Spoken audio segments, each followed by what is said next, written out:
Good morning, dear students. Today we will discuss about chapter second और geography part third. Previous में हमने part 1 और 2 किया था. आज हम part 3 स्टार्ट करेंगे. Types of soil. पहले हम करेंगे कि soil क्या होते हैं, soil और उसके characteristic. Soils होती हैं हमारी types of soil: alluvial, black soil, red soil, laterite, mountain and desert. इनके करेक्टरिस्टिक्स क्या होते हैं? करेक्टरिस्टिक्स इनके कलर और टेक्सचर के अकॉर्डिंग ही बताए जाते हैं और हर सॉइल का अपना अलग अलग टेक्सचर, अलग अलग कलर होता है कि अलग अलग फीचर्स होते हैं उनके. एल्यूवियल सॉइल होती है वो हर साल रिन्यू होती है. एल्यूवियल सॉइल क्या होती है? वो हर साल रिन्यू होती है. ब्लैक सॉइल होती है जो हमारी ब्लैक सॉइल, वो वोल्केनिक रॉक से इनके बनती है. रेड सॉइल होती है, इसमें प्रेजेंस ऑफ आयरन पाया जाता है, इसमें मतलब कि आयरन की प्रेजेंस ज़्यादा होती है. और लेटराइट सॉइल होती है जिसमें आयरन की प्रेजेंस ज़्यादा होती है लेकिन फर्टाइल की कम होती है. माउंटेन होती है मतलब कि जो फॉरेस्ट में ऑर्गेनिक मैटर होते हैं उनसे मिलकर बनती है.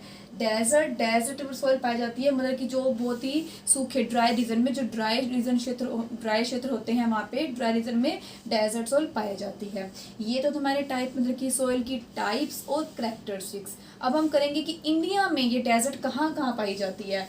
Look at this. Alluvial northern plains and coastal plains में एल्यूवियल कहाँ पाई जाती है? Northern plain and coastal plains. जिस तरह से करेक्टरिस्टिक्स इसके इंपॉर्टेंट है उस तरह से ये भी इंपॉर्टेंट है कि इंडिया में ये सॉइल कहाँ कहाँ पे पाई जाती है.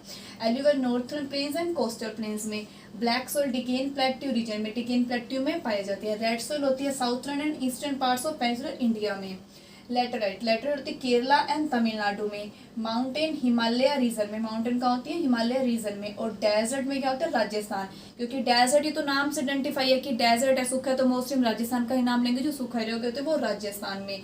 आपको करेक्टरिस्टिक्स भी याद रखनी है according to colour and texture, और आपको ये भी याद रखना है कि कौन सी सोयल कौन सी जगह पे पाई जाती है. नेक्स्ट हम आगे बात करते हैं सोइल इरोजन. सोइल इरोजन क्या होता है? जो अर्थ की सब सरफेस होती है, लेयर होती है, जो टॉप लेयर होती है, वहाँ से वो कभी मतलब कि विंड के प्रेशर से या जो बारिश का पानी आता है उसके बहाव से वो जो टॉप लेयर से जो अच्छे ऑर्गेनिक मतलब कि उसमें ऑर्गेनिक और मिनरल्स होते हैं वो बहा के कहीं और ले जाना कि कहीं और चले जाए, वो पानी के प्रेशर से या तेज हवा के चलने से, वाइंड फ्लो से, तो उसको हम सोइल इरोजन कहते हैं. मतलब कि जो टॉप लेयर पे अच्छे मिनरल्स और ऑर्गेनिक होते हैं वो उनकी मतलब कि बारिश के पानी से और जो विंड का फ्लो बहुत तेज है उससे वो बहा के कहीं चला जाए तो उसको हम सोइल इरोजन बोलते हैं. उसके बाद है soil some methods of soil conservation, कि हम मतलब कि सोइल को किस तरह से कंजर्व कर सकते हैं. तो ये कुछ इंपॉर्टेंट मेथड्स मैंने लिखे हैं, आप चाहें तो और अपनी बुक में से भी कर सकते हैं लेकिन कुछ इंपॉर्टेंट ही हैं. फर्स्ट है हमारा टेरेस फार्मिंग. टेरेस फार्मिंग होता है जो माउंटेन स्लोप होती हैं, माउंटेन स्लोप को अगर हम कट करके उसका सरफेस बिल्कुल फ्लैट कर दे और वहाँ पे अगर हम फार्मिंग करें तो उससे क्या होगी? हमारी सोयल कंजर्व हो जाएगी. जैसे माउंटेन का स्लोप इस तरह से होता है, कुछ इस टाइप से होता है, फ्लैट तो नहीं होता.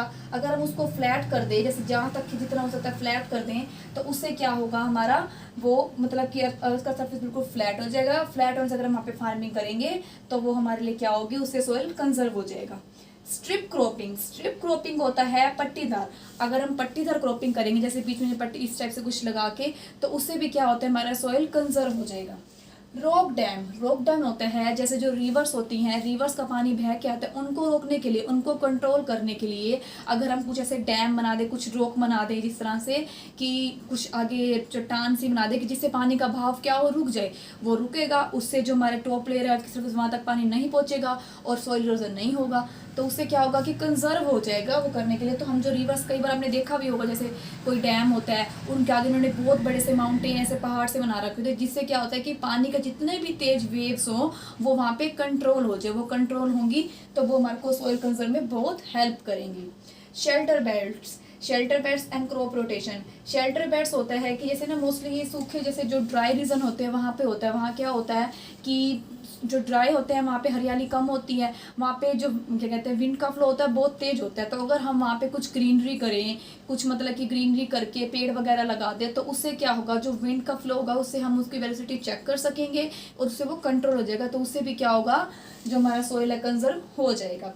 Last one in crop rotation होता है कि हम एक ही सरफेस पे, एक ही लैंड पे, जैसे किसी की कोई ज़मीन है एक ही लैंड पे, अगर हम रोटेट करके सारा ईयर अगर हम उसमें कुछ भी अच्छी मतलब कि खेती करें, जैसे मान लो कभी चावल की कर रहे हैं फॉर एग्जांपल जस्ट, कि कभी चावल की है, कभी गेहूं की है, इस तरह से कि उस पर रोटेट करके हम करेंगे तो उससे भी क्या होता है? हमारा सोइल कंजर्व हो जाता है। तो ये कुछ इंपॉर्टेंट मेथड्स थे सोइल कंजर्व करने के। ये आप और भी चाहें तो अपनी बुक में से कर लीजिएगा, लेकिन इंपॉर्टेंट ये है। और ये आप अच्छे से ध्यान रखिएगा कि सोइल के टाइप्स क्या होते हैं, उनके नेम, उनकी characteristics, and after that India में कहाँ कहाँ पाए जाते हैं। सोइल इरोजन तो आपको पहले से पता ही है और आज भी मैंने एक्सप्लेन कर दिया। उसके बाद जो सोइल कंजर्वेशन है उनके मेथड्स।